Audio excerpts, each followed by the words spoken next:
¿Qué es un conflicto? Un conflicto es la manifestación de intereses opuestos en forma de disputa.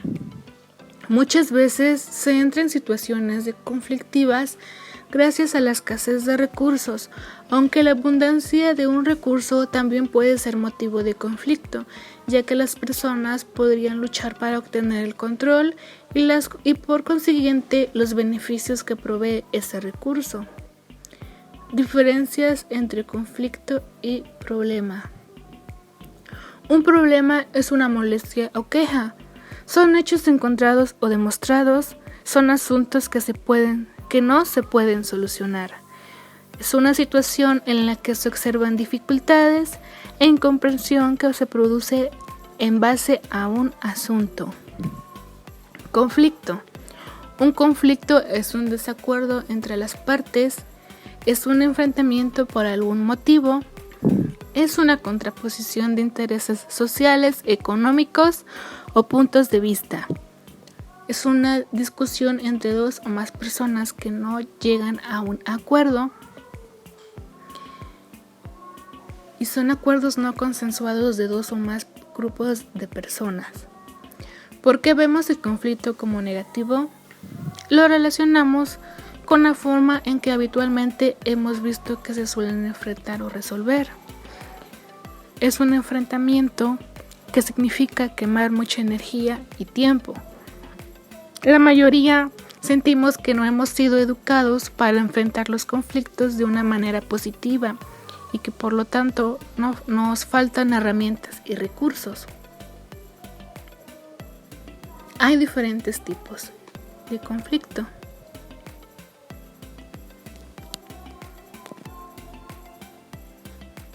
Como el de relación, que se debe a fuertes emociones negativas, percepciones falsas, a poca o nula comunicación o a conductas negativas repetitivas que generan discusiones y conducen muchas veces al conflicto destructivo. De información, se da cuando las personas se encuentran con la información necesaria para tomar decisiones correctas. Están mal informadas, difieren sobre qué información es relevante o tienen criterios de estimación discrepantes. De intereses. Los conflictos de intereses tienen que ver con la motivación y las necesidades de cada grupo o persona con los recursos presentes. Surgen cuando una o más partes creen que para satisfacer sus necesidades deben ser sacrificadas las de un oponente. De valores, son causados por sistemas de creencias incompatibles, tienen que ver con la cultura y el entorno en el que ha crecido la persona, frecuentes y complejos, pues no es fácil que una persona cambie los principios que rigen su comportamiento. Suele ocurrir cuando una persona ha de tomar una decisión que no concuerda con sus valores más profundos. Características de los grupos. Los grupos, a medida que evolucionan, empiezan a mostrar ciertas características como son estructura, jerarquías, papeles, normas, liderazgo, cohesión y conflicto. Los grupos están integrados por miembros y enfrentan desde una etapa de iniciación, que es cuando se integran, hasta de duelo, que es cuando el grupo termina. Pero también atraviesan una etapa de tormenta, cuando el grupo en esta etapa de definición de reglas y políticas, así como normas y sanciones. ¿Qué es el liderazgo? El liderazgo es el conjunto de habilidades gerenciales o directivas que un individuo tiene para influir en la forma de ser de las personas o en un grupo de personas determinado, haciendo que este equipo trabaje con entusiasmo en el logro de metas y objetivos. ¿Qué hace un líder? Un líder crea un ambiente en el que puedan surgir muchos líderes. Crea la sensación de libertad, voluntariedad y valor en común. Motiva indirectamente e inspira a sus seguidores a encontrar los modos más eficaces para servir a la comunidad o al grupo. Los líderes se involucran en procesos de toma de decisiones, planificación de estrategias y desarrollo de procedimientos para solucionar problemas en las comunidades. ¿Cómo se comportan los líderes eficaces? Ofrecen al grupo estructuras y la oportunidad de establecer metas. Hacen preguntas como lo son: ¿qué es necesario hacer? ¿Qué puedo y debo hacer para cambiar la situación? ¿Cuáles son la misión y los objetivos de la organización? La negociación. La negociación resulta una disciplina de suma importancia para poder establecer interacciones y resolver conflictos en forma racional, emocionalmente inteligente y profesionalizada. Es un acto integral de comportamiento en el cual el negociador se enfrenta a un proceso complejo con distintos actores o partes que buscan una solución para satisfacer sus intereses en juego. Negociar es lo que ocurre cuando dos partes tienen intereses en conflicto, pero también tienen una zona de conveniencia mutua donde la diferencia puede resolverse. Negociar significa conferenciar, hablar o discutir a efectos de alcanzar un acuerdo. Y negociar es la confrontación pacífica entre partes destinadas a la solución de conflictos que los enfrenta. Es un instrumento específico del comportamiento del ser humano. Los 3 principios del proceso del negociador. Llegar a un acuerdo en que ambas partes se beneficien o ganen. Es un método capaz de cumplir etapas y llegar a un objetivo. Las partes deben estar satisfechas a la solución y la relación que debe quedar consolidada, nunca dañada. La negociación se divide en distributiva y integrativa. La negociación distributiva se caracteriza a la negociación de suma cero. Lo que gana uno, lo pierde otro. Posiciones iniciales extremas. Se inician con pedidos extremos o racionales e intransigentes. Utilización de tácticas emocionales como gritos, llantos, golpes, etc. Las concesiones son tomadas como debilidad del contrario. Las fechas y limitaciones son como hasta que uno se desplome. La negociación integrativa logra confianza mutua, generando una relación de honestidad y confiabilidad. Logra compromisos de la contraparte, haciéndola sentir que están en el mismo barco. Y logran un acuerdo adecuado de control sobre el adversario para cuando éste decida modificar su estrategia cooperativa por otra competitiva. La negociación como proceso comunicativo. La comunicación es el corazón de la negociación. Va dirigido al manejo de conflictos. Si no se manifiestan los deseos y necesidades de un modo adecuado y eficaz, será imposible lograr los objetivos. La manifestación de un deseo se convierte en un proceso de mutuas concesiones gracias a la negociación y se consigue llegando a un acuerdo con otra persona al mismo tiempo. El negociador. No todas las personas tienen la habilidad innata para relacionarse. El aprendizaje emerge como posibilidad de desterrar hábitos incorrectos de comunicación para adoptar otros más adecuados. Y los que la tienen, el método sirve para ordenar las técnicas que amplían intuitivamente. El solo conocimiento no transforma a la persona en un buen negociador. Actitudes del negociador. Está el negociador suave y el negociador duro.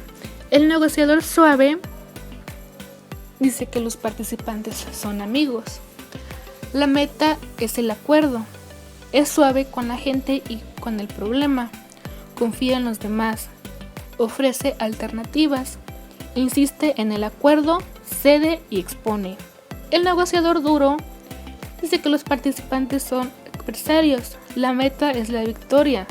Es duro con la gente y con el problema. Desconfía de los demás. Amenaza. Insiste en su posición. Presiona y engaña. Los 6 pasos para la negociación. 1. Conocerse. 2. Expresar metas y objetivos. 3. Inicio del proceso de negociación. 4. Expresiones de desacuerdos y conflictos. 5. Reevaluación y concesión. 6. Acuerdo de principio o arreglo. El liderazgo y el ser social. En el entorno social, un líder será la persona capaz de asumir la responsabilidad de capitanear el barco para llegar a un buen puerto a su comunidad. Entiéndase una comunidad en sentido amplio, generalizado, ya que podríamos hablar de una comunidad empresarial, estudiantil, industrial, académica, etc. Las características de esta persona debe poseer son las siguientes. Debe tener conocimiento de sí mismo. El líder que no se conoce a sí mismo es muy peligroso porque no conoce ni sus defectos ni sus cualidades, por lo que es más probable que se equivoque al momento de tomar una decisión, arrastrando consigo a muchas personas. Debe ser virtuoso. El líder social debe ser una persona virtuosa, capaz de forjar su carácter, utilizando su inteligencia y su voluntad para poder tomar decisiones, tomando como base el bien común y soportando los problemas con fortaleza y paciencia, sabiendo que su actuar debe estar en función de la verdad y el bien. Debe ser práctico y eficiente. El líder social puede ser una persona que tenga muy en claro lo que debe hacer y sin embargo no llevarlo a práctica.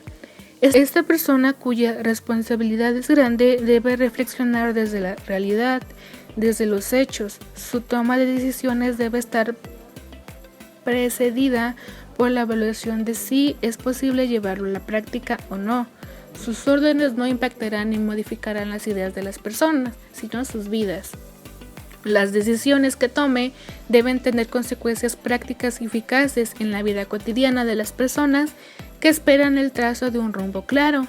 Deben ayudar a mejorar la calidad de vida y el desarrollo personal de las personas. Debe ser humilde. La soberbia es el obstáculo más grande que el líder social puede encontrarse en su camino, porque lo aleja de su objetivo principal, el servicio de los demás. La humildad permite al líder saberse imperfecto y por lo tanto necesitado de consejo. Un líder humilde se rodea de personas más capaces que él, con el objetivo de poder ver a través del consejo lo que él no puede ver. Para los líderes sociales, su labor tiene una importante componente axiológica y una orientación ética. Su actividad cotidiana tiene sentido porque remite a causa noble y esta se traduce desde un punto de vista muy genérico en la defensa de principios fundamentales y de valores que orientan e impregnan no solo las acciones individuales, sino también a toda la organización. Cuando esto ocurre, cuando los principios y valores se convierten en el combustible de la orientación que la orienta la acción, el resultado puede ser formidable, algo que a menudo se olvida como a menudo se olvida que no todo se resuelve en las organizaciones a partir de un sistema de incentivos. Principios y valores se convierten en combustible para la acción cuando no están presentes solo como grandes principios orientados de la misión social a cada entidad o grupo, sino también en la ejemplaridad de sus actores y líderes. Esto apunta por un lado a la cuestión de ejemplaridad personal y a la conciencia de los valores, pero por otro lado también es fundamental el compartir un mismo espíritu, una manera de hacer las cosas más allá del compromiso moral, personal y misional. Hay también posibilidad de desarrollar una ética organizativa con efectos colectivos transformadores.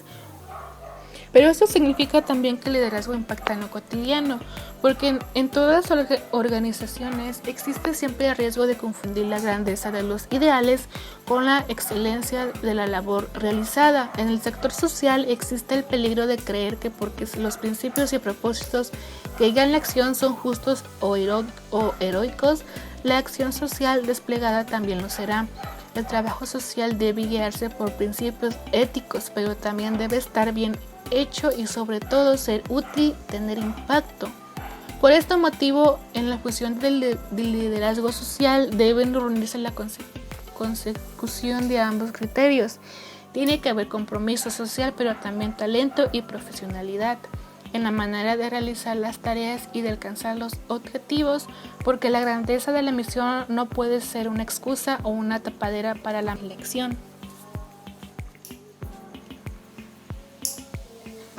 El líder, el liderazgo y el ser político.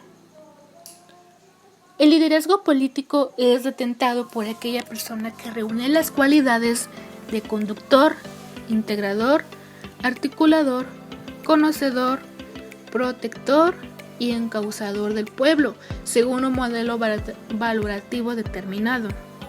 El liderazgo político importa entender que el pueblo cree en él, le tiene fe y confianza para regir los destinos de la comunidad. De esta fe popular y de la propia vocación política del conductor político nace un líder político que indefectiblemente deberá contar con seguidores y poder tomar decisiones que incluyan en ellos y gobiernen su conducta. Ser jefe es un concepto sociológico que no entraña un juicio de valor. El jefe es el que manda. En el líder hay una valoración positiva, un reconocimiento de su figura como capacitada y con actitud de mandar, lo que lo legitima como tal. Su personalidad, su prestigio, su reputación moral, su capacidad de entender los problemas sociales lo hacen un jefe con fortaleza, o más precisamente como autoridad protegida de los embates sociales o con posibilidad de encabezar una acción contra el poder de turno, en caso de ser un líder revolucionario. En la actualidad, los medios masivos de comunicación son muy importantes a la hora de construir líderes políticos o retirarles esa cualidad, por la influencia de dichos medios ejercen sobre la opinión pública. Entre las cualidades se debe poseer el liderazgo político se encuentra la credibilidad. En la actualidad se considera una de las más importantes, ya que la clase política sufre un acentuado descrédito y solo a través de sus acciones enfocadas a lograr que sus seguidores confíen en ellos, podrán superar ese pesado escollo. También puede mencionarse la autoridad, con la cual debe hacerse una marca de diferenciación entre el autoritarismo, el cual convierte al líder en un caudillo, quien pierde la referencia del partido entrando la política con él mismo. Otra de las cualidades del liderazgo político es la honestidad. Es importante señalar que todo líder político debe ser honesto con sus seguidores y partidarios, demostrando esta honestidad con acciones concretas, sobre todo demostrando transparencia en el manejo de los dineros públicos y enterando a la comunidad de todas y cada una de sus labores que realiza. El compromiso social es otra de las cualidades que debe poseer el liderazgo político, ya que a través de él puede atender las necesidades de los sectores más deprimidos y pobres de la población, teniendo siempre como norte el cumplimiento de las promesas que haya realizado con anterioridad, lo que le proporciona consistencia en sus actuaciones. El líder, el liderazgo y la comunicación en el grupo. Sin comunicación no puede haber liderazgo. El ser humano por naturaleza posee necesidades sociales, como es ser parte de la sociedad, relacionarse con las personas, pertenecer a grupos sociales, entre otros. La comunicación es un elemento clave para poder llevar a cabo esta necesidad. Las organizaciones en la actualidad se mantienen constantemente comunicándose entre sí, ya sea internamente, con clientes externos, suplidores o miembros de la sociedad.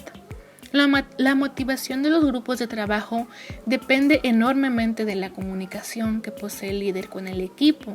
El líder debe ser capaz de transmitir la estrategia y la visión de la empresa, así como también los objetivos específicos de su organización. Una comunicación efectiva entre el líder y los miembros del equipo permite que todo fluya de manera natural, evitando de esta forma conflictos y problemas que pueden surgir con el equipo debido a la ineficiencia a la hora de transmitir lo que se desea. Cada miembro de del equipo de trabajo posee unas funciones específicas donde la comunicación debe ser efectiva en ambas partes, de tanto entre los miembros del equipo así como entre los miembros y el líder del equipo. ¿Qué pasa cuando no existe una comunicación efectiva. Los principales problemas de las personas existen cuando hay una mala comunicación. Los índices de motivación disminuyen entre los miembros del equipo, influyen que los seguidores deciden seguir o no al líder, crea un impacto directo en la calidad de trabajo y productividad, reduciéndolos notablemente. Los miembros del equipo tienden a perder el enfoque y los objetivos principales de la organización, siendo su esfuerzo dirigido a otras actividades. Adicional a esto, puede ocasionar frustraciones en los miembros del equipo, problemas y conflictos a la hora de las negociaciones. Los sistemas organizados de comunicación a través de la utilización de la tecnología nos permite que los equipos de trabajo puedan coordinar las actividades de manera fluida, crea compromiso entre todos, permite tener una visibilidad de los objetivos y la visión de la organización, crea eficiencia en los procesos, aumenta la productividad, intenta ser lo más transparente y clara posible, permite establecer relaciones con los socios, clientes y aliados que serán indudablemente importantes para el éxito de la empresa. Un sistema organizado de comunicación nos permite, a través del flujo efectivo de mensajes, fortalecer la organización en todos sus aspectos.